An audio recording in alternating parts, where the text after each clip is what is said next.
ഈശോ മിശിഹായ്ക്ക് സ്തുതിയായിരിക്കട്ടെ. പ്രിയ സഹോദര സഹോദരി, നിനക്ക് നല്ല ഒരു ദിവസം നേരിയ ഈശോ നിന്റെ ജീവിതത്തെ സമർത്ഥമായിട്ട് അനുഗ്രഹിക്കട്ടെ. വയലിൽ വിതറിയ വിത്തുകളുടെ ഉപമ വിവരിക്കുമ്പോൾ മുൾച്ചെടികൾക്കിടയിൽ വിതറപ്പെട്ട വിത്തിനെക്കുറിച്ച് ഈശോ ഇപ്രകാരമാണ് പറയുക.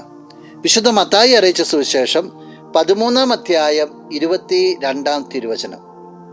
ഒരുവൻ വചനം ശ്രവിക്കുന്നു, എന്നാൽ ലൗകിക വ്യഗ്രതയും ധനത്തിൻ്റെ ആകർഷണവും വചനത്തെ ഞെരുക്കുകയും അത് ഫലശൂന്യമാവുകയും ചെയ്യുന്നു. ഇവനാണ് മുള്ളുകളുടെ ഇടയിൽ വീണ വിത്ത്.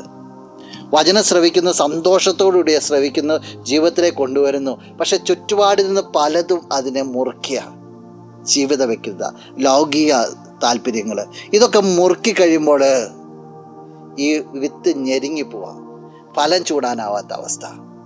ഒരു ഓർമ്മപ്പെടുത്തല, സഹോദര സഹോദരി, നീ വചനം കേട്ടു എന്നതുകൊണ്ട് മാത്രം, നീ വചനത്തിൻ്റെ ആലയത്തിൽ ആയിരുന്നു എന്നുകൊണ്ട് മാത്രം നീ രക്ഷപ്പെടണമെന്നില്ല എന്ന് പറയുക.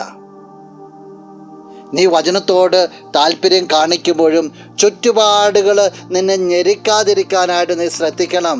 ചുറ്റുപാടുകളെക്കാളെല്ലാം ഉപരിയായിട്ട് നീ നിൻ്റെ ദൈവത്തെ കാണുകയും ആ ദൈവത്തോട് ചേർന്നിരിക്കുകയും ചെയ്യണം. അങ്ങനെ ചേർന്നിരുന്നാൽ ഒരു ശക്തികൾക്ക് നിന്നെ ഞെരുക്കിക്കളയാനായിട്ട് സാധിക്കത്തില്ല.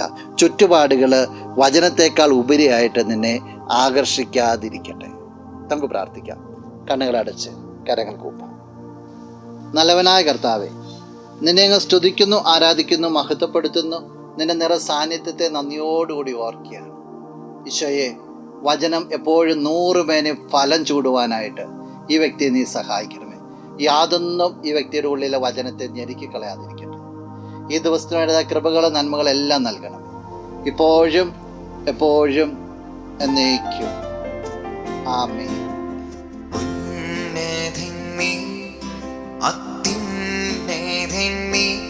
അങ്ങേപ്പോലൊരു ദൈവമില്ല, അത്ഭുതവാൻ അതിശയവാൻ നീ മാത്രമേ ദൈവം.